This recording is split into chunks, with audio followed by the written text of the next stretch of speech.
Welcome, movie fans. Thanks for joining us for episode 80 of Reading Between the Reels. If you're a new listener, we're so glad you found us. And if you've been enjoying the show, please tell someone about us, send a tweet, post to Facebook, write a review on your favorite podcast catcher, or just recommend the show to a friend.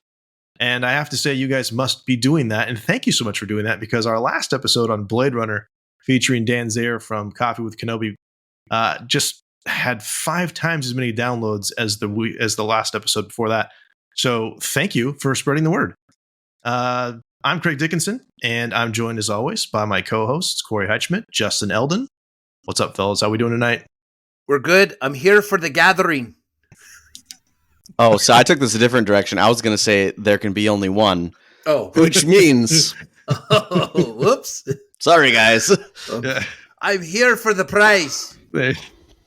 Give me the prize. Yeah, I joked with Justin before you got on, Corey, that we should just break into 3-part harmony and sing, Princes of the Universe. But oh my gosh, not quite ready to do that. Oh, if Corey doesn't do a Highlander accent this entire episode, I'm going to be upset, because we all know we never got a Highlander accent in the movie. So we might as well have it on the podcast. So what movie are we talking you're about? Gonna steal my best line. I got one coming. I'm telling you. Yes. So we're talking about Highlander from Oh, 1986. sorry. We jumped the gun, guys. Sorry. We're good. We're awesome. So let's jump right in. So Justin, I'll start with you. Your overall thoughts on Highlander. Wow. Here's the thing. I feel like I was really negative on our Big Trouble Little China episode, so I can't be negative on this episode. Otherwise, it just kind of becomes my thing. I really like parts of this movie. And if we're going to stay positive, I think I'll probably keep it at that. This was a movie. It had a beginning, middle, and end, and things happened. Mm. Yes. Those are my thoughts. Wow. Oh, okay. We'll dig in a little deeper specifically. Corey? It's terrible. It's a terrible movie. It's not, you know what? I think the premise for the show is good. I think the storyline is a good story that could keep me coming in and saying, okay, I'm willing to watch a retake or a remake of this show if one's coming down the pipe. But filmed in the 80s, made in the 80s, very 80s. Writing is just kind of all over the board for me. I don't think it's that great of a story. I think it was a great try. I think this movie was made 25 years too soon. You could have made this movie after 2000 and we probably would have loved it. And I think its retcon sequel would give you a good point that, we didn't really know what we were writing here, or we just kind of passed it off to someone else. And for audience members that don't know, you probably just found out, in case you didn't, that Corey is indeed a middle school teacher, because the fact that he called it a bad movie while still saying it was a good try is such a teacher move. It's such. Listen. You didn't get an A, but Doc got it. You got a good try. You gave it your all. Way to go, bud. Revise and resubmit. Gosh, yeah, but it's Braveheart meets I don't know what else. Back a dumpster fire. Yeah, it's. Goodness sakes. Is this the second straight episode I have to be the voice of reason? Craig, and you know what? Here's the thing.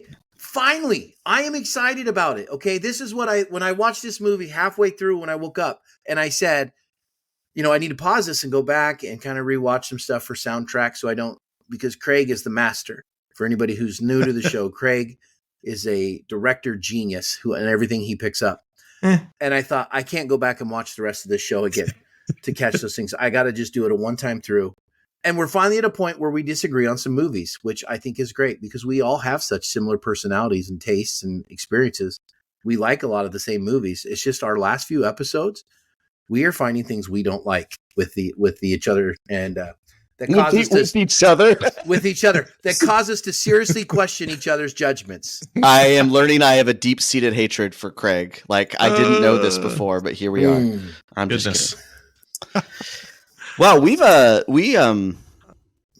started and we're still I feel like we need to circle back a little bit here. Yeah, we're Craig, fine. let's hear your take on this. Okay, I'm hoping mine's a little bit more measured.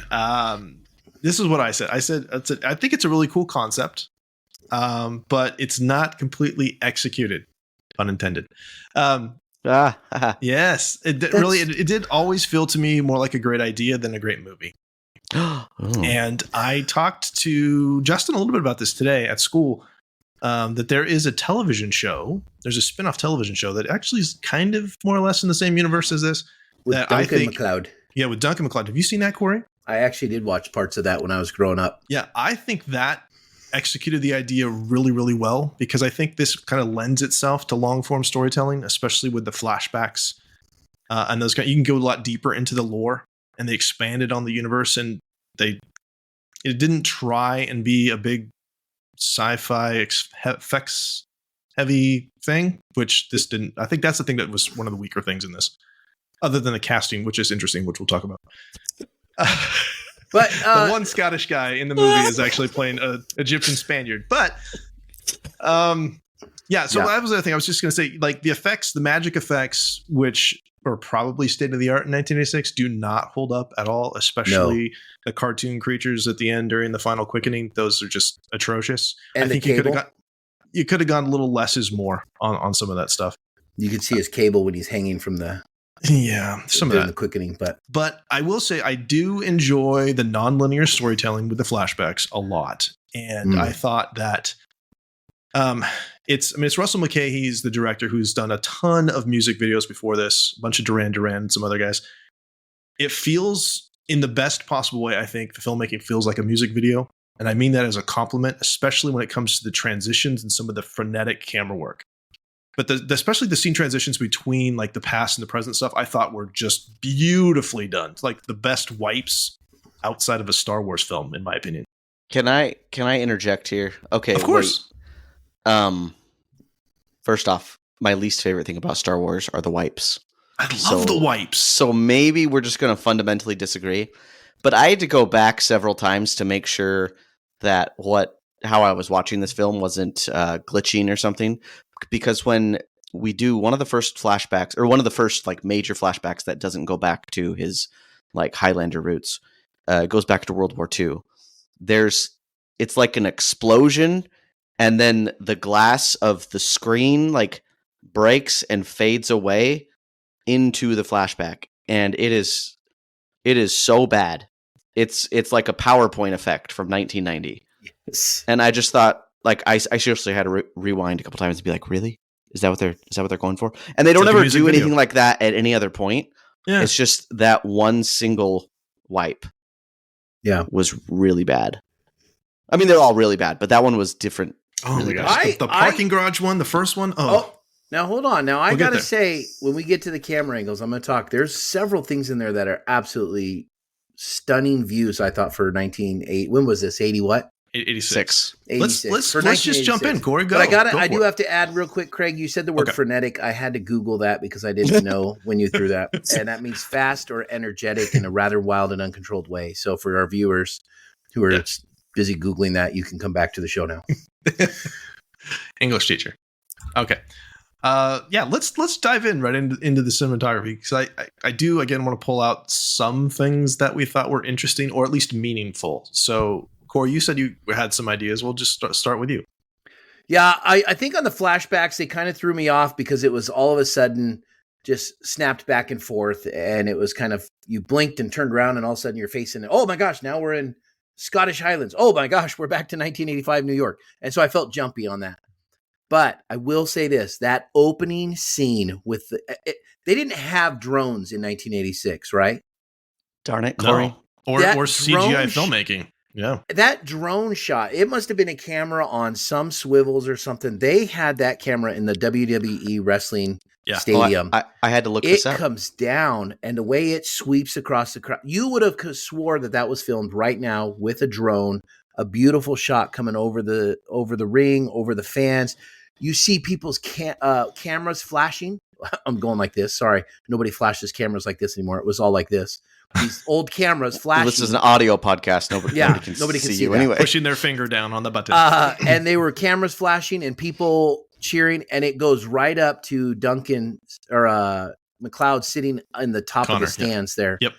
In such a seamless shot. And I got to admit, of all the 80s shows, I'm going to throw this out. If that's not a top 3 scene setup shot in any 1980s movie, then I don't know what is. That's the couple redeeming things of this movie for me, is that they had several shots like this where they did that sweep and that arc, or that point of view from him driving in the car to get out of the garage. Mm-hmm. That point of view with the camera right behind him. Love it. Looked like a video game. A lot of sweeping helicopter shots across the sky with a different movement than just you usually get in those movies. And then Kurgan's half face that they did in the hotel room with the girl behind him. Yep. And then the trophy room walk where the girl comes in at the end and she does a complete seamless walk around his trophy room. Those are brilliant shots. Yeah, that bird's eye one. And the scenery of Scotland is absolutely breathtaking. So you take all of that, and I look and I say, there is some genius in this show. There are some things that are redeeming, that are valuable, that are absolutely stunning. You stole tons of mine, Corey. That's fantastic. I apologize. Yeah. No, that's great. That's all I have. I have. After this, it's the downward.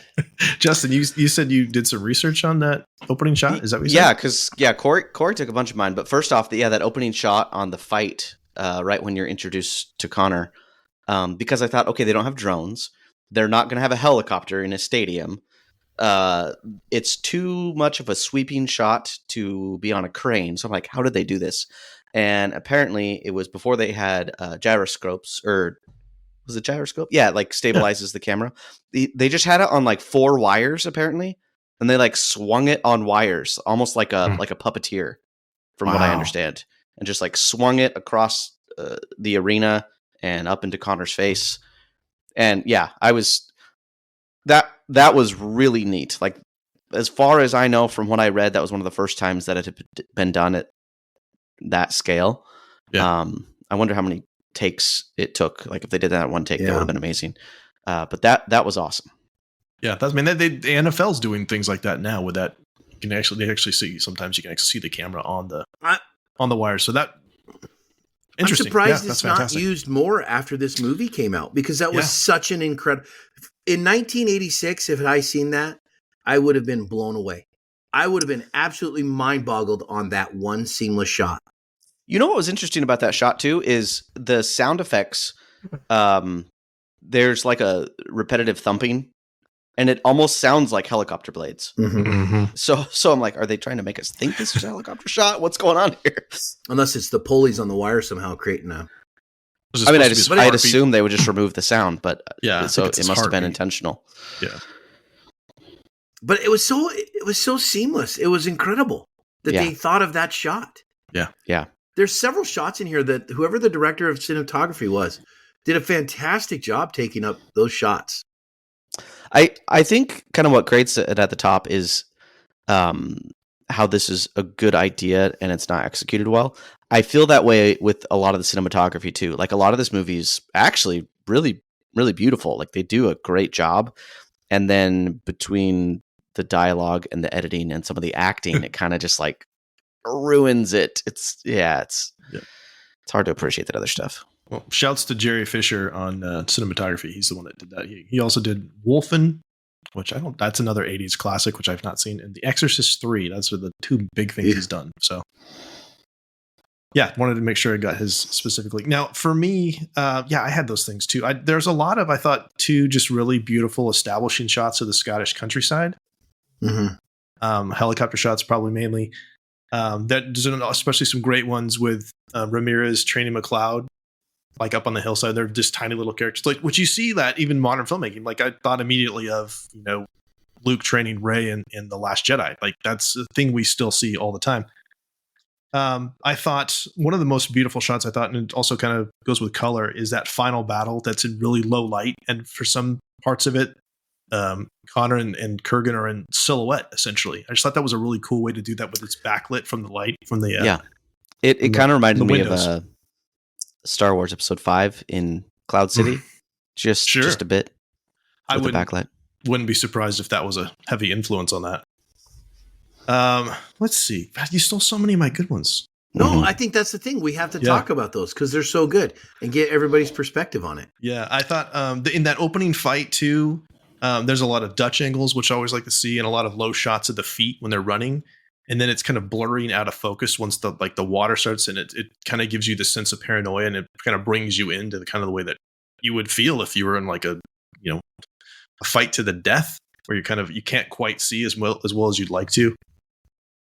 There is, I'd mentioned before, that wipe where the camera moves up through the parking garage into 1536 Scotland. I thought that was great. Yeah. And then when he gets impaled, there's a bird's eye view of him looking straight down on him, which dissolves into Connor's eye in 1985, which I had to bring that up. That was my next thing.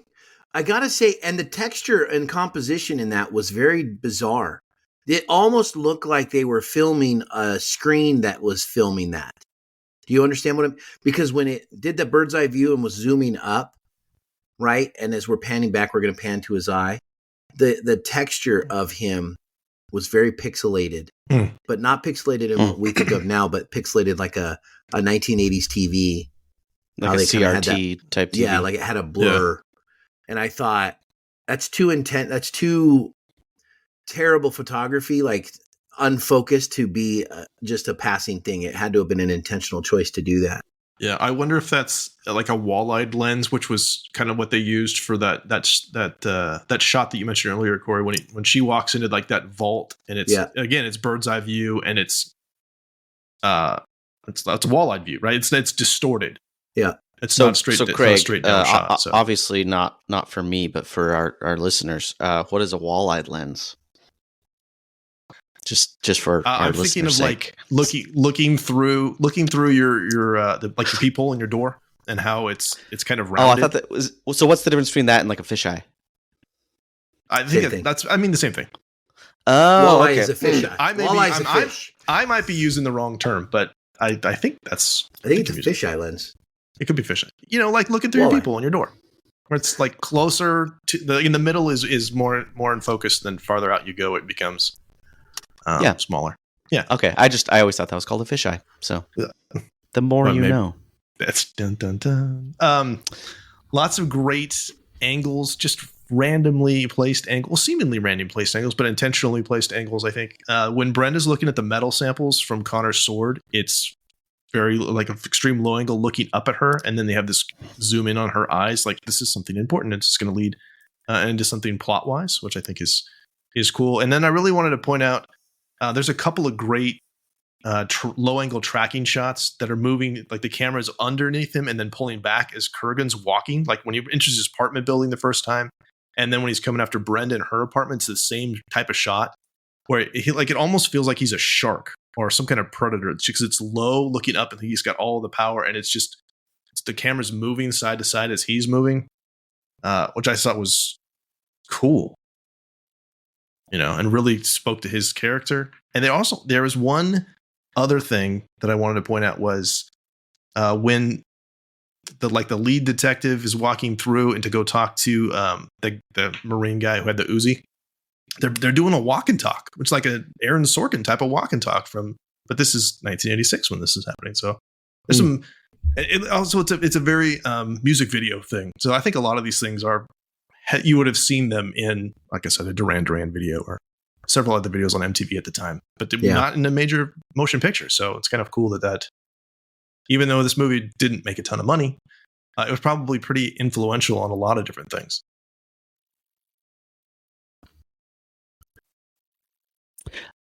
In terms of wipes, back to what you were saying earlier, Craig, the parking garage scene, like you said, where it goes up through the pipes and then it flashes back.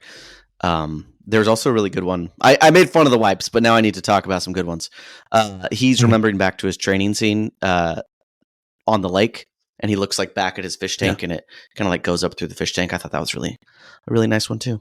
It has some good moments. Yeah. Well, there's a couple scenes. Listen now we gotta. It's like, no. Well, if we're gonna do that. There's a couple scenes where there's some fights and things, and they're getting hit, getting punched, knocked out, whatever. And then all of a sudden the camera we're in a different spot and he's running away. And it's like, wait, Yeah. did we skip a page in the script? Did we just all of a sudden, how did we go from he's on the ground and the guy just tried to hit him with a pipe? Now he's running down a corridor and there's smoke everywhere. Like, No, where was that corridor when you were fighting that you just took the exit and now he has to chase you again? And so there's a few of these jumps on the camera work that really threw me off. Like, wait, how all of a sudden did we all of a sudden change angles and we're over here? And the parking garage scene, I did rewind that because there was one point I wasn't sure who was doing the flips down the parking garage. Was it the guy he was fighting? 30 straight yards of flips. And he's just like, It was the other instead guy. of running away, I'm just going to backflip for like 20 minutes. Why do I have to do 30 yards of backflips and the guy's 50 yards away from me?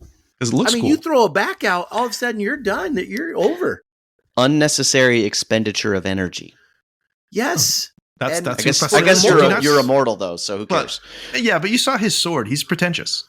That's Facile. He's right. That's where we're going. But then we pan over to Connor walking between two cars because he lost his sword, and the guy is all of a sudden walking between two cars too. Yeah, it's like he did 30 yards of backflips away, and then bam, he's right here next to us. And I thought they must have skipped a page in filming. But no, so, I actually I have that. Throw me off. I have that all over my notes. So I watched this on. Okay, whenever we watch a movie for one of these episodes, I go online and see if I can find it for free because I'm cheap. And then if I can't find it streaming anywhere, I'll end up buying it, or I might already own it. But this one is streaming just about anywhere. Like if you sneeze, this thing is going to be streaming in front of you. Like it's nobody's just renting it. Yeah, but so the first place I saw it was on Pluto TV, and I'm like, I don't really ever watch anything on Pluto TV. I'll try it. Pluto TV is kind of janky. It kind of has like commercial breaks in really weird spots, and then it never quite puts you back to where you were streaming it originally. Like it moves you around. So I kept thinking my streaming app was off, like something was going on. So I'd have to rewind, and I have to be like, okay, am I skipping like 3 or 4 minutes because the dialogue doesn't seem to match, or the fight scene doesn't seem to match, or Connor just stabs himself to show that he's immortal. Now all of a sudden the girl wants to kiss him. That's always been that way. Yeah. Yeah. But I didn't know. Line. I'm like, okay, I missed something here. Great pickup line. Yeah. Corey, how did you watch it? Did you watch it? I watched it on Peacock. Oh, okay. So you didn't watch. You didn't have commercials or anything then. No, yeah, and I because I watched it on Crackle, and it's the same deal as Pluto. No, I watched it on Peacock, and you had thought that there was commercials with how much things were jumping back. It was so confusing. Yeah, geez. Okay. So I'm glad I was not the only one, because sometimes I just wonder, am I stupid? Nope. No. Thank you, Corey. Craig, you can just you can go die. Pound sand. No, but listen, I will say, again, I did not like the movie, but there are some brilliant things in this movie that show it's okay to say a movie was not good or a movie was not necessarily enjoyable, but look and find some kind of champion parts of it that you look at and say, this was not a championship movie, but there's a lot of champion pieces in here that were really good. Some of these shots were absolutely top of the line for the 80s. And I would say even a few parts that are absolutely within a top 5 category of a scene or a sweep or a shot in any movie in the 80s, it would stand up against for that particular scene or how they introduce it. Yeah. So I agree, but it's like a couple weeks ago when we watched Big Trouble in Little China, it had elements that were all really good. Same with this movie. It has elements that are all really good, but then when you put it all together, it just doesn't quite work. It just feels Except for Big Trouble's a much better film. Same much year, better film, by the way. Yeah. It's a brilliant. It's close to perfect. Agree to disagree on that still, but we won't rehash that.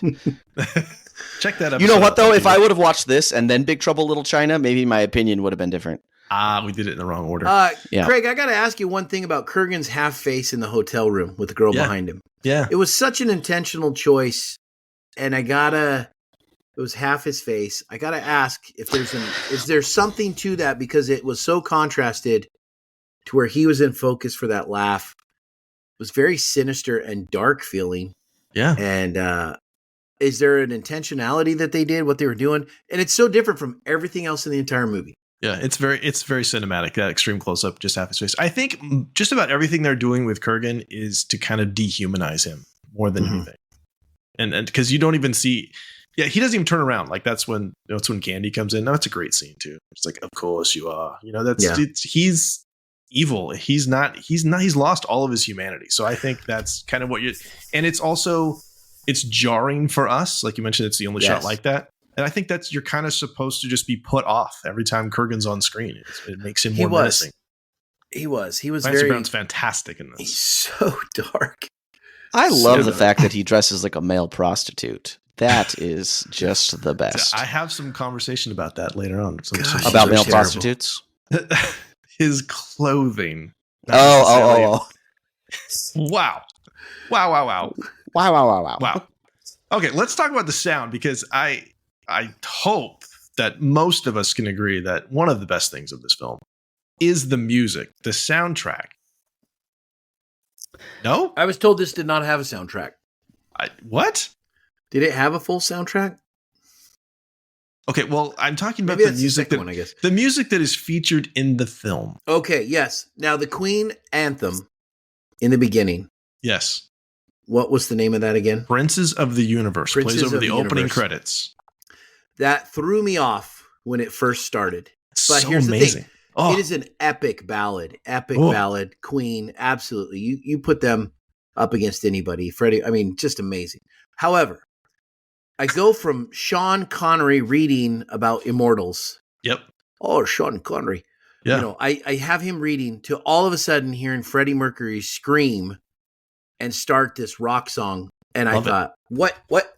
I'm in the Scottish Highlands, and now I'm in rocking out with Freddie Mercury. So and see, it keeps you on your toes. Yeah. Caught me. No, I think that's important though. But I think because you have this dichotomy between ancient times and modern day, and I think that's what they're hitting with that immediately, because that's what all the wipes and all the editing with going back in the flashbacks is. That Connor he's almost experiencing his past and his present at the same time. Yeah. Right. So you're going to have these two things contrasted. Yes, ancient things. Sean Connery recording this, and you guys know he recorded that in his bathroom, which is kind of funny. That's why it sounds so bad. And then just left it in with Freddie Mercury. Phoned it in. Acapella at first, and that guitar kicks in. Yeah. That epic, long, very, very long credit sequence that they just don't do in films anymore like that. I miss those a lot. I wish we had epic, long credit sequences. We talked about that with Blade Runner, too, that was like 3 minutes before you actually got to see anything, because it was just credits. I'm so mad that I missed Blade. Okay. We'll revisit. There are two ballads that stood out to me. One was the one where he stabs himself to prove he's immortal to the girl. And then, a love scene's coming because of the violin orchestra ballad they started playing with that. And so then it was very wavy, sweet music. Yeah. It's kind of that, and it's typical in the 80s that's something's coming, right here. And then the other one was the final fight. I thought the music picked up right towards the end of the last 60 seconds of that fight, that you knew, okay, this is the climax. This is where it's going to resolve it right here. You knew it was coming before it was coming. And so I thought the music was the good foreshadowing to kind of tell you what's taking place. They did a good job with some of the music. I was surprised. I'm with Craig. I quite enjoyed all the Queen in there. Maybe because it just amped up the 80s vibe. But I was surprised they were able to get so much Queen, because many of these songs were recorded for this movie. Yeah. And I feel like that would have been a tough get with the popularity of Queen and the in some of the unproven videos? Popularity of this movie. Yeah, they made music videos out of this too, though. So that it's kind of a two for one. That's so crazy. I mean, there's the album A Kind of Magic by Queen features a lot of these songs, and so it's kind of a two for yes, it seems like it'd be kind of a tough get, but at the same time, it's like they're promoting an album by doing this, and so had the movie been a bigger hit, then the album probably would have been able to ride its coattails. Probably went the other way around, right? People watched the movie because they were fans of Queen. The song "Who Wants to Live Forever" is beautiful and haunting. Love that so much. They play that a lot, especially during with Heather when she's aging. That kind of montage of there. Yeah, that was a really good song ruined by some terrible acting, unfortunately. I'm sorry. I need to be nicer. I thought when they had that final that review, I had this for a little later on, but it's not under makeup and stuff. And in the makeup's, it's okay. It's whatever. It is what it is. I thought didn't pull me out of the movie, but when she turned around and like you saw how much she had aged, that was kind of just a little bit of a gut punch of because he hasn't, and you just assume it's all happening during the same time, but it's been decades that they've been living this way. I did want to mention too. I should be remiss if I did not. Michael Kamen is the one who did the orchestration for this. So we think the soundtrack is just Queen. That's kind of the way that this movie kind of sits there. But he's the guy who did Die Hard and the Lethal Weapon movies. And you can hear that especially in the opening garage fight scene with the strings. It gets really tense. If you listen back to it, you're like, that sounds like it could be right out of any one of those movies. So his work is, I think it's really good. It's solid, but it's kind of overshadowed by the Queen music, which is also used diegetically too. Like you have Give Me the Prize is playing in Kurgan's car, and then Hammer to Fall is playing in the Marine's car right before. That's the guy who shoots him with the Uzi and then gets impaled for his trouble. Some diegetic bagpipes too, because it's Scotland. The most powerful part of the sound was no sound at all in the final fight when they fell through the window onto the warehouse. And for about 90 seconds to a minute, 2 minutes there, that fight, just the swords and them grunting and swinging swords and stuff was the only sound you heard. And it stood out to me because it was so quiet. And it was fantastic. I loved it because we were on the skyscraper above with the silver cup logo. Yep. And they fall in through that with the water. And then they're fighting in the warehouse and it's silent. No music, no background, just them stepping in, ching, ching, like hitting swords. That was kind of cool. I actually admit, I thought, wow, that's nice that it's a quiet and we're focused on just the silence of the fight in here. Yeah, and if I had to guess, I bet that part was actually scored and they just chose not to have music there. Oh. Which sometimes I think it works. I agree. I think like David Collins talks about this with Empire Strikes Back too, on the soundtrack show, which is another great podcast. That's the Vader Luke fight in Cloud City where it's all silhouetted, which we referenced earlier. There's no music there either. It was scored for that, but they left it out, and I think it has. Obviously, with this Empire, it's a completely different, much better movie, but it's the same effect. Yeah, I think from not having the music there. Anything else with sound before we talk about the performances, which I think will be an interesting category. Well. No. Okay. So a great quote that I saw about the performances, this guy who wrote for White Dwarf magazine said, what the film does have going for it is stylish direction, a breathless pace, and some exquisite camera work. But here we go. Yes, the performances aren't bad either. This is the quote. Especially Clancy Brown, and Sean Connery, who are so far over the top, they're practically in the next trench. Love that. They are.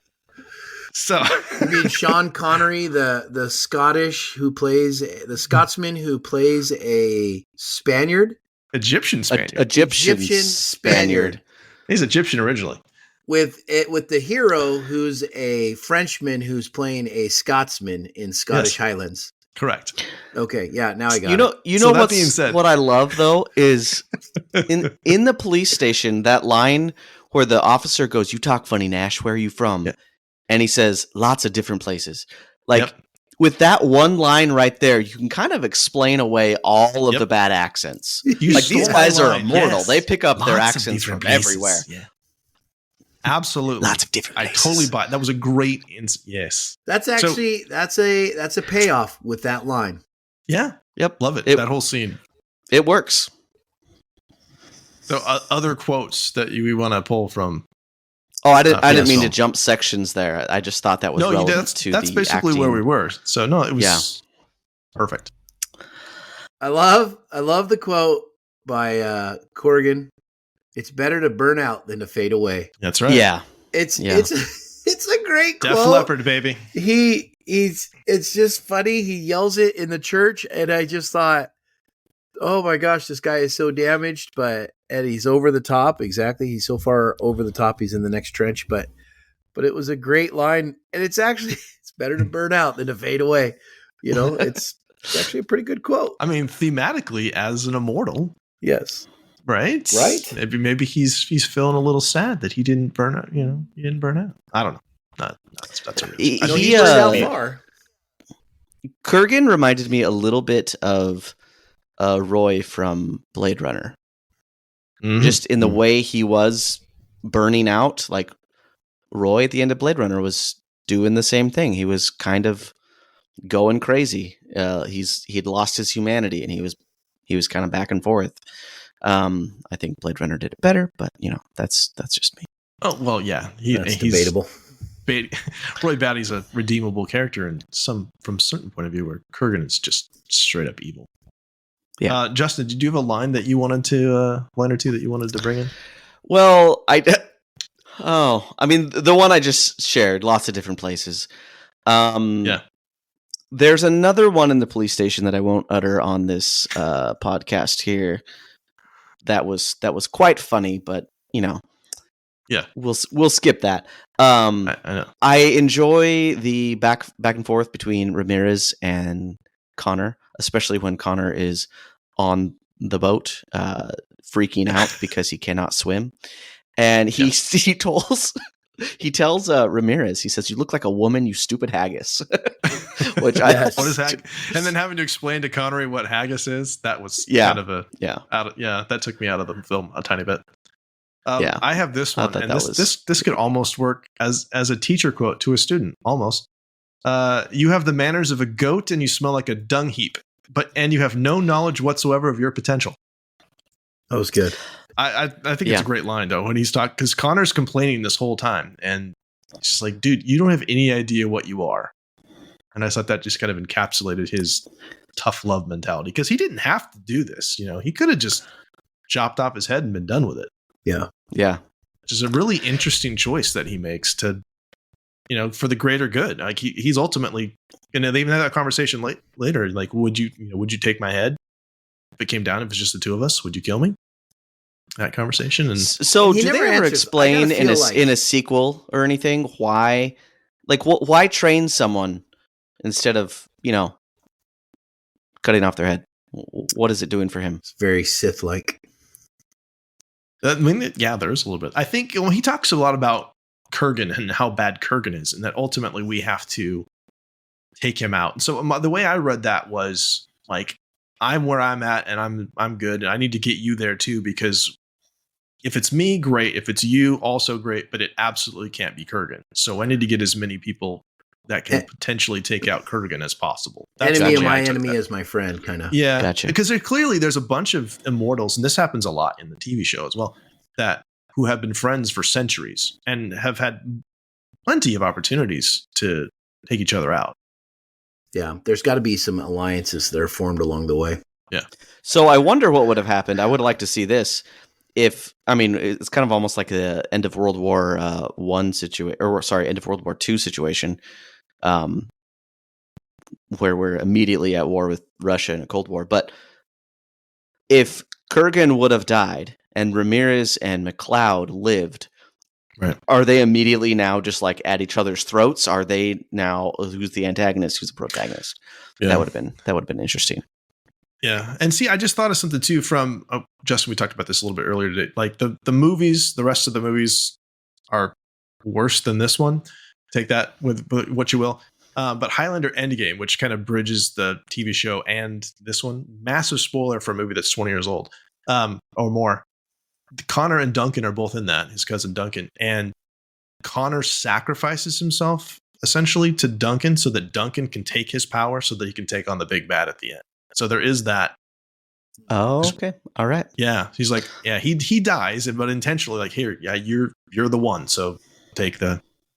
Does he not go back to his home planet of Zeist?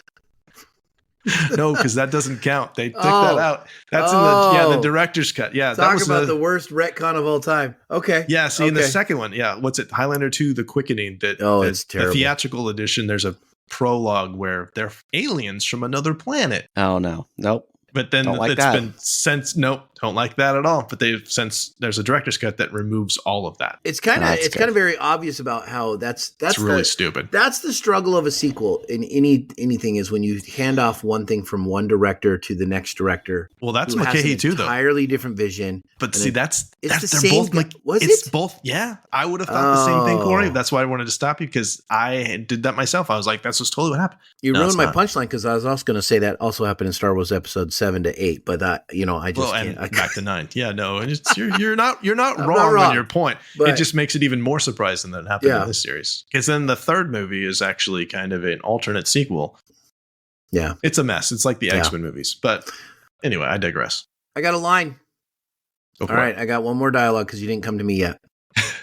Well, you stole my best one. I'm going to say it, my Scottish accent. Every man dies, not every man truly lives. That's from Braveheart. Now, wait. I got a joke here. Okay. That's the line from Braveheart, and it works. It's beautiful. It's masterful. Now, the worst line in this whole movie was when the girl says to him, after they just made love, most people are afraid to die. You're afraid to live. And it was so cheesy how she delivered it. It was on the street in New York, and I thought, oh my gosh, this was terrible. I mean, it was a Braveheart line. It is. I mean, it's the Braveheart line said in just a slightly different way, and it did not have any of the punch or the power. It was, and some of that might have been her delivering it versus the hero delivering it, but. Anyway, it stood out. It stood out in my head as a quote that I needed to bring up. Yeah, the amount of like sexual tension between McLeod and Rachel, like Ramirez and McLeod had more sexual tension than those two. That forest scene, with Ramirez and McLeod, where he like kills him. Yeah, he falls over and he like picks him up. Yeah. I honestly thought they were gonna kiss. Like they were. It was getting spicy. I could sense it. Well, romantic chemistry or not, Connery and Christopher Lambert they have excellent chemistry together. Well, and they really Sean do. Connery, who doesn't love Sean Connery? Freaking Sean Connery. So he's the Ryan Reynolds of the past, right? Like he's wow. That's where he's at. You should see Justin's face right now. He is the Ryan Reynolds of the 70s and 80s. I've never been so offended right now. Oh, wow. Oh, I love Ryan Reynolds, but I love Sean Connery too. It's the accent. I feel like I have to make some disclosures at this moment right now. I have a huge man crush on Ryan Reynolds. I may or may not have a giant cardboard cutout of Ryan Reynolds in my classroom. I may or may not have a picture of me in a wedding dress next to Ryan Reynolds. It's actually Blake Lively, but it's my head cropped on Blake Lively. Anyway, so how dare you, sir? How have we not done a Ryan Reynolds movie yet, Justin? I would probably have to excuse myself. I just don't think I could maintain any sort of professionalism. You need to do Free Guy. That was great. All right.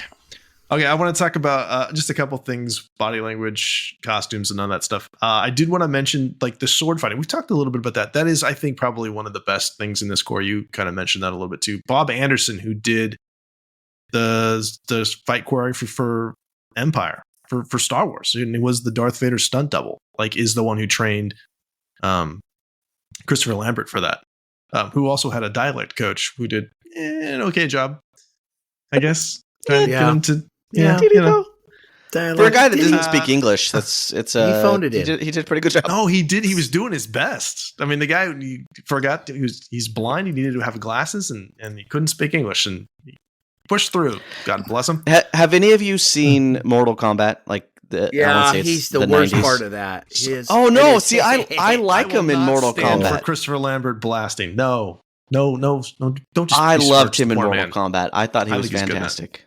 Oh, that was. All right, I want to talk about costumes.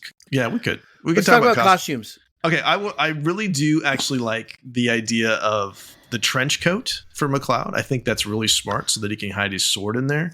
Yep. But it always kind of cracks me up that he's wearing jeans and tennis shoes. Like that look is pretty easy to do for Halloween, I suppose, but it just doesn't quite work. He just feels like such a dad. It's a dad look. Kind of. But I wanted to talk about the Kurgan mainly. So when we first meet him, so he's got that skull helmet, which clearly like he's been killing dudes, and then he's got this gold armor that's fringed with fur because he's a mercenary, right? He's been paid off to kill all these people. And then what I thought was interesting, so then he's in this like biker punk thug, or as Justin said, male prostitute garb. I think it's interesting that it's leather, and so that it's still animal skins. And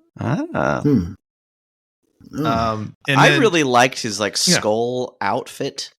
I wish we would have seen a little bit more than that of that. It reminds me, there's a character in Willow. I think his name is Kale. Yeah, it is. Who kind of has like that skull. Yeah, named after Pauline Kael, the film critic.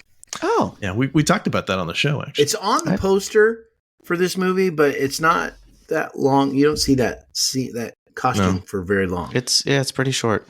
I love how his neck is stuck together with clothespins or safety pins in the church. You see that? Because Ramirez almost cut off his head. I think it's interesting though in the beginning when he's in the Highlands, like he has so much armor on his body, but nothing around his neck. You think if his goal was not to have his head chopped off, why go with armor at all, right? Yeah, you should just wear like a chainmail turtleneck or something, right? Yeah, right. I also want to talk about Ramirez a little bit, who is, of course, the Spanish Egyptian, played by Sean Connery. I think his outfit is actually really interesting. Like, he's got a lot of peacock feathers on it, and like Connor actually calls him a peacock at one point. But I think it's interesting because it's actually, I think, a distraction for how deadly he actually is. Because he kind of comes off as like kind of a dandy, but like he's a badass. Like he can chop your head off just as easy as anybody else. Yeah. He's so super charming. It's kind of his whole persona, but he's very deadly. Did you notice his earring, which was on Corgan's outfit later? I missed that. Ooh, he had a pearl earring that was hanging, and then because that shows up in the second movie too. Kurgan is in the hotel room, and he's got his jacket on, and nice. He has Sean Connery's earring is on his jacket. Oh, that's a good one. Yeah, because that comes back in the second one. Stood out to me because it was such a contrast for his black jacket. It was a white earring. Nice catch, Corey. I was a little disappointed so when he gets into the hotel or motel, whatever it is, and he pulls his sword out, and they have that cool little like training montage where it kind of goes back and forth from him like gasping and sighing to him swinging his sword around, and then it shows his sword that it has like the two like retractable blades there on the side, which I'm like, oh, that's cool. What is that going to do? And then they never did anything with it. It's going to look cool, but do something cool with it. Anyway, that was a little bit. I got excited. Yeah. Okay. Anything else on that? Or are we ready to talk setting and design? We've talked about a little bit already. Okay. The one thing I do love about the 80s is like there's no green screen here. Like this has to be filmed on location, and like it's being filmed in Scotland, England, Wales, and legitimately in New York City in Madison Square Garden. Which calls to mind on a couple things. Well, I will say it may not have been a green screen, but when they were fighting in the castle where Ramirez dies, that was a very different sky. It was painted. That must have been in a studio. Yeah, for sure. Yeah, and the way that thing comes apart, which is I love how the castle is collapsing as. I gotta say, the Scottish scenes are breathtaking in what they show. And there's a part where Ramirez and McLeod are on top of some rock, which is way up on a mountain. No ropes. No, they're sitting there doing their little sword fight, and he disarms Ramirez for the first time, and the sword flies down. Whoever those stuntmen were on top of this mountain. Yep. And it was very intimidating to stand near that, thinking that's not level ground they're standing on. You slip and whoop, it's gone. I mean, it's over. The safety measurements in OSHA back then were not the same as they are today. Speaking of safety measurements, real quick, correct me if I'm wrong, but did they have? I think I read this. the final fight scene where they're on the sign and there's like sparks going everywhere when they hear stuff. Apparently they had a car battery rigged up and then like a wire put through their clothing onto their swords. So every time it contacted metal, it like sparked. That seems dangerous. Wow. Yeah. Yeah. The set decoration, I loved Kurgan's little rat hole apartment, just in how the shoddy furniture, the bent mini blinds, those little details like that just really show you how much of a horrible little rat hole. And like, he doesn't have to stay in a place like that. No. Right? He's amassed all of this wealth, unless he's spent it all. But either way, right? This, because Connor is incredibly wealthy. But even then, he's staying in an apartment. It's kind of bizarre. It's not he's trying to keep a low profile. Yeah. Well, housing prices during that time, I'm sure, are just through the roof. Yeah, this is just tough times. That vault that you mentioned, Corey, this time I noticed, like, it's got all those things that he's collected over the years. I noticed Ramirez's outfit was in there this time. Mm-hmm. I did not notice that. Which I thought was pretty cool. It was in a couple of shots. I thought that was pretty great. And then the fact that Brenda has several swords in her apartment, I thought was really interesting. And as much as we've kind of trashed on the relationship there, which I think just kind of comes out of nowhere, it's clear from things like that they're setting up kind of a natural attraction because she's really into swords. Like, that's legitimately what she's interested in. She's a metallurgist and all of these things. And so that's, the fact that this, Ramirez's sword is made centuries before it should have been able to been made is a thing that drives the plot. And that's like, oh, that's kind of an interesting little thing. I did think, when Ramirez introduces himself and mentions that he was a metallurgist, I was like, oh, he's going to be the guy who made that sword, because I'd forgotten that actually he didn't, but I thought that would have been cool. Anyway. I do wish they would have explored that a little bit more, because that is kind of an interesting connection. Yeah, because right off the bat, she finds the sword in the parking garage, and she's able to identify it fairly quickly. Yeah. I mean, that's the main thing I had for props, was just all the different types of swords, and I had to just write down what I saw. And it's good. Like the McLeod, the long sword, which becomes the grave marker for Heather's grave. I just thought that's a great shot that's there too when he plunges in. It's kind of like he's leaving the McLeod name and that identity when he leaves there. I mentioned Facile and his his ostentatious backflips. He's got that Salamanca broadsword, which is a really super fancy sword. But I think my favorite though is Ramirez's the katana, that dragon. That's nice. That's a sweet sword. It is, and that seems like a great one. That's versus Corgan's big, heavy sword, broadsword. Yeah. I mean, the katana just seems more efficient, more fast, more speed. Yeah. I just think it's cool that you have, again, of all things, you got a French guy playing a Scottish guy using a Japanese sword. But even even if it's just a Scottish guy using a Japanese sword, that's kind of a cool dichotomy. Like, you wouldn't expect him to have that kind of sword. Yeah. I was a little disappointed though, because the fighting styles of each one, like Kurgan didn't use his sword like a broadsword. McLeod did not use his sword like a katana. Like, they kept the fighting styles the same, and I'm sure it was, I mean, a lot of choreography I'm sure would go into that, but I guess I wanted to see like more respect for the swordsmanship there, and they just didn't have it. I didn't feel like the swordsmanship was even that great. I feel like if you're going to be an immortal who's lived 500 years, you're going to be pretty stinking awesome. Yeah. Obi-Wan, Anakin level swordsmanship type thing. And I feel like the swordsmanship cut was not where I thought it should be, because I think you watch some of the movies, Games of Thrones, or you watch The Witcher, like some of these sword play fight movies that these people do now is so incredible. To where I think this was the 80s, and it was like, okay, we're gonna go ting ting ting, like back and forth like this, and then I'm gonna try and sweep low. It was more, it felt thrown together versus. I mean, the Kurgan's there's no style for him. He's just brute force. And some of it could just be like, what can your actor actually do? Because this was like Christopher Lambert and Clancy Brown doing the sword fighting too. And Sean Connery. I think it's also just emblematic of the time period. Like if you look at Sure. Star Wars Episode 4 versus Star Wars Episode 3, I mean, Yeah. those movies are decades apart, and the choreography is way different. Yeah, it's night and day. Yeah.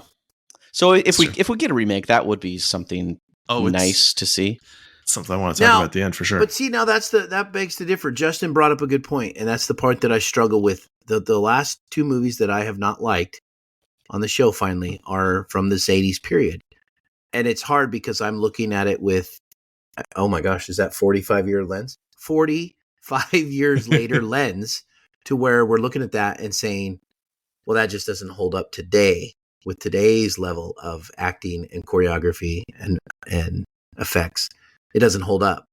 But if I looked at it in 1986 lens, that was a pretty dang good show. See, normally I will give action and effects kind of a pass because I understand that we view those things differently. It's the acting that gets me. Like acting, in my opinion, in the 80s was typically like better, like the emotion and the dialogue, things like that. But this one kind of just falls short on that one as well. So I have a hard time enjoying this film, which is why, man, I'm going to keep plugging Blade Runner because I love that movie, and you guys, you did me dirty. I love it too. I know, but I was screaming in my car. I was listening to that episode. I knew you would be. Blade Runner. Definitely some road rage.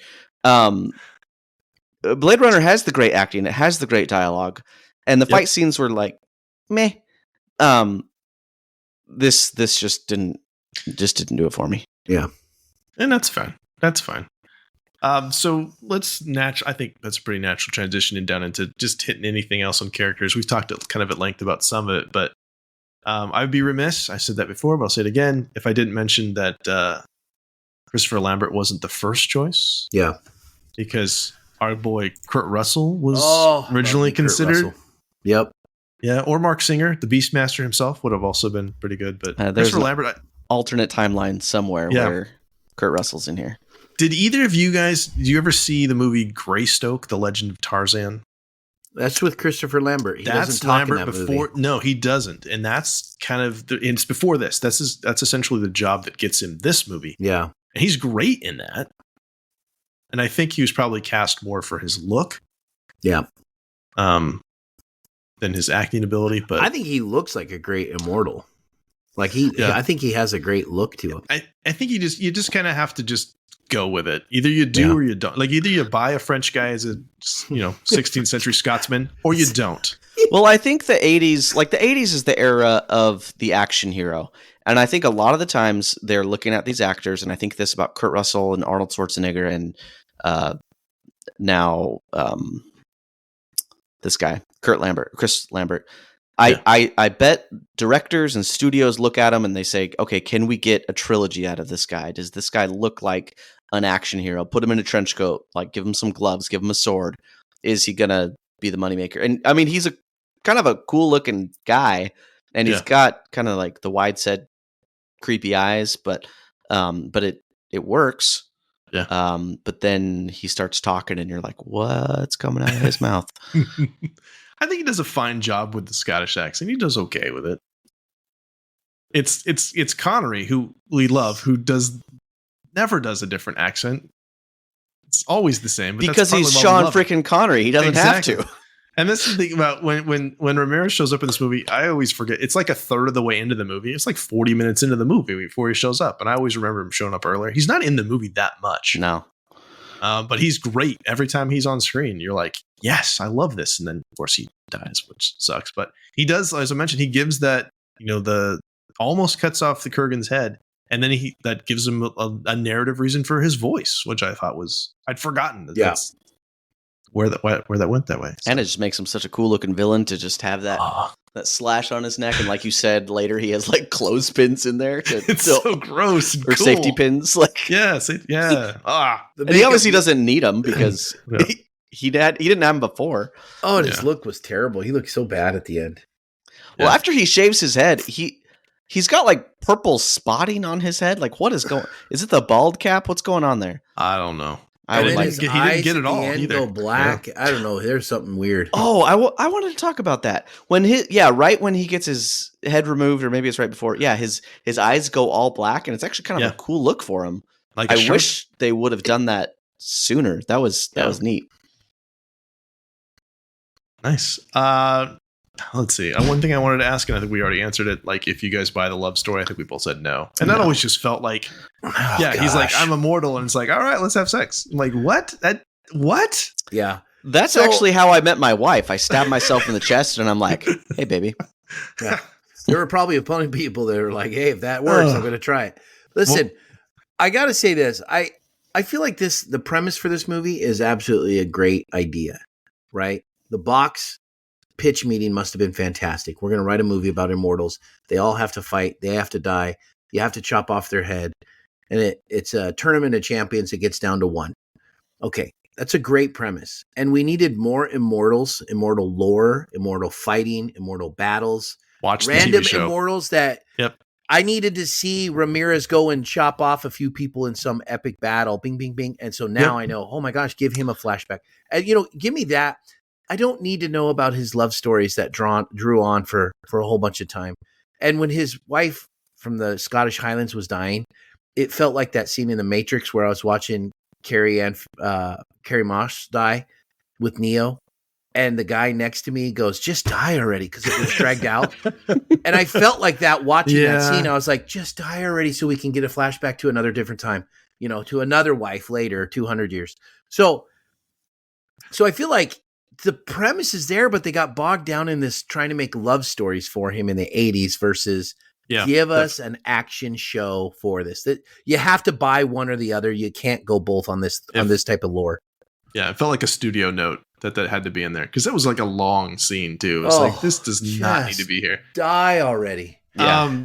Few more final things on this, and we'll get to final thoughts. I think it follows a pretty natural hero's journey progression. Like you even have the death of the mentor, which is pretty great, and then he has the final boon, and then he's supposed to he gets the final quickening, and he's supposed to, which is weird. Whatever the prize actually is, it's whose strange. line is it anyway? Points don't matter. The prize didn't matter. It's he gets to like read people's thoughts and stuff now. And I mean, I'm pretty sure he says several times, "I know everything. I know everything." I'm just like, what the heck's but going he's on? mortal now. Yeah. Wait, he's what? gonna die. He's mortal. Yeah, that's Did the they prize say is that? he's mortal and he's going to die a natural death and have children. That's part of the prize too. That's a terrible prize. You get to die and have kids. That's what I said. You get to be normal. That's the prize. Because who wants But to live you're not forever, normal. right? You know everything. And you're 500 years old. Yeah. I got to say this, though, about that final quickening. And I was watching that, and it was so, oh my gosh, it's like Ghost coming out, right? Like all the ghosts and everything. Cartoon ghosts. And I was like, where's Patrick Swayze? It felt very ghost-like. And I thought, I bet this was a good book, but not a good movie. Like, no, I mean that in a sincere way. I'm laughing because you're right. Yeah. I feel like they tried to make a movie and make a scene of this quickening, and it would have been a greater descriptor to imagine in reading it than it would have to have it, because then you can hear his thoughts. You could hear the ghosts having conversations and talking to him. You would have heard Ramirez's voice. You could have heard all these things and read those lines specifically instead of getting lost in the effects, and it just didn't come off the same. So I think it would be a good book, but not a good movie. Yeah, and they got great sound design with the explosions and all of the windows shattering and like the lighting on his face. And like I was going to mention that too, like when the immortals they've experienced the quickening, the looks on their face is super intense and kind of believable for what it is. Like you could have just left it there. You didn't have to do the light show, and it would have been just as effective. You can do that with the musical score. Like if you want to make it more dramatic or what have you. But so I just had that, like, kind of moving into world building a little bit, like that there is hints at this dense mythology that's right under our world. And again, the TV show, I'm just keep plugging that. Like it really does build on a lot of that stuff. So if you're of the mindset, like a lot of us are, it sounds like in this show, we kind of like the bones of it or the general idea of it, but we want it to be executed better. We want more of that. The TV show did, I think, a really good job of kind of fleshing out those things because you had all that long form. So I would plug that, and I kind of need to revisit that, I think.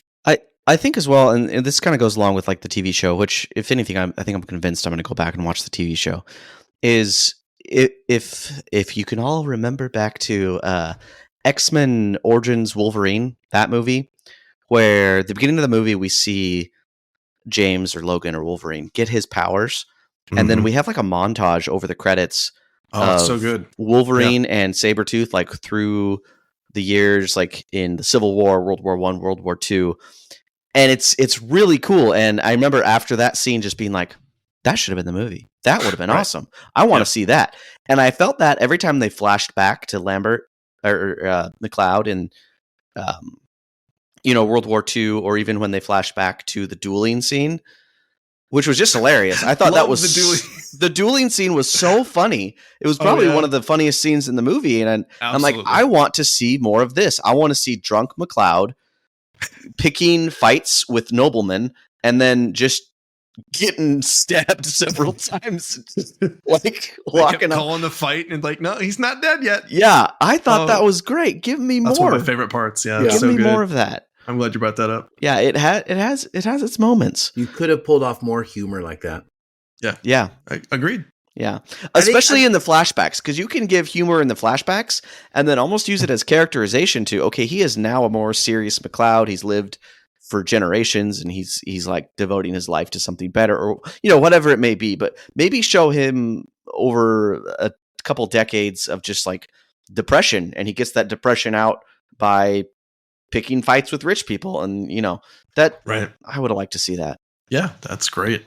I think we might get it with this movie's going to be rebooted with Henry Cavill. So let's go ahead and move down to final thoughts, because we already have started that. So Corey, talk about that for a minute. My final thought, I think this movie was kind of all over the board for me. It had some very redeemable shots that I would put. I would even go so high to say is in a top 5 category of all 80s movies for a shot or a particular scene, camera work they did. But it's definitely all over the board. I think this is Rob Roy meets Braveheart in Blade Runner's universe with a whose line is it anyway prize where the points don't matter. And so I mean, that's the only way I could describe it. It's all of those things. And it's very, very hitchy for me. I think the premise and the storyline could be brilliant. I think it has to be an action movie. We don't need the love story. We need the more action center on it, because you give us immortal lore, immortal battles, and a lot of fighting, and through that, and then you have a strong, solid hero who's not feeling like 500 years of PTSD and struggling with his love life and not his mortality. So I think a reboot idea with Henry Cavill is gold. I absolutely love the idea. I think the John Wick director brings the action part to it. So I think I look and I say, I will buy that ticket. I will be in the show. Fellas, mount up. We're going. There can be only one, and don't lose your head. Nice. Justin? Well, that's just a cool way to end the podcast. I feel like I want to say something cool at the end. Follow that now. Shoot. No, I really like 80s movies. Like late 70s, early 80s. I like their style. There's just so much about them. I love like the time period of movies right before CGI hit it big, and like you had to rely on practical effects. So in watching this, I got excited. Like the first time I saw this was probably a decade ago when I was trying to like binge a bunch of 80s movies. And I remember really liking this movie, and rarely do I like movies less the second time. Usually I watch movies the second time and I like it more because I can like have time to digest it a little bit more. And unfortunately, like this movie wasn't that. And like we've kind of said to death here, it has its good parts. It has its really good parts. It's got a great idea. It's got some great shots. It's got some funny dialogue. But you just put it all together and it doesn't quite work for me. But again, to echo Corey, like if it's going to be rebooted, I'm excited. Yeah, I'll watch the heck out of that. I'll watch anything with Henry Cavill in it, because he's great. But no, I mean, at the very least, it's fun to make fun of. So I'll take it.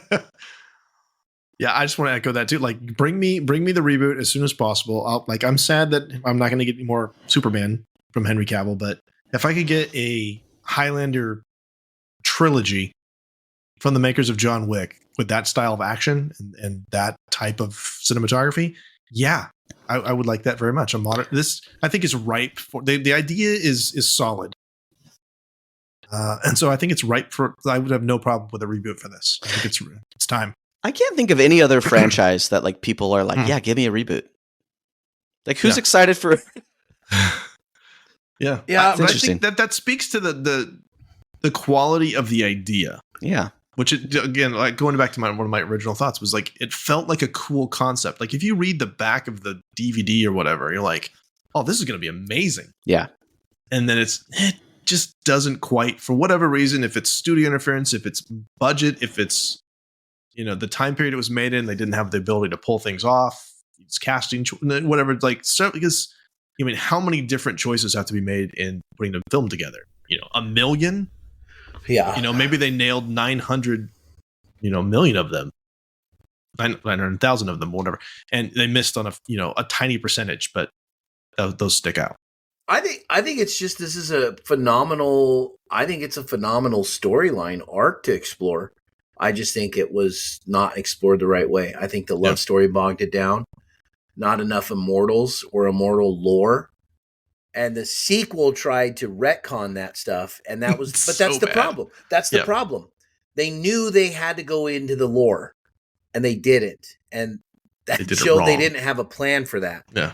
If at any point your lore includes aliens, just stop. The moment you say get some help. If Sean Connery yelled "People of the planet Zeist," you're kind of like, okay, it didn't need to be explored. I don't want. And when they do in the inevitable reboot, which I think it will happen, it sounds like it is. I hope they don't get into how they're immortal. Like, I don't need to know. I don't need to know that. Make it. It's it's happened for tens of thousands of even millions. How far back you want to go? Yeah, so far back that it's beyond recorded history. Don't need it's to just know. Always been that way. That's do not over explain it. They are. You don't need to know why. Just they are.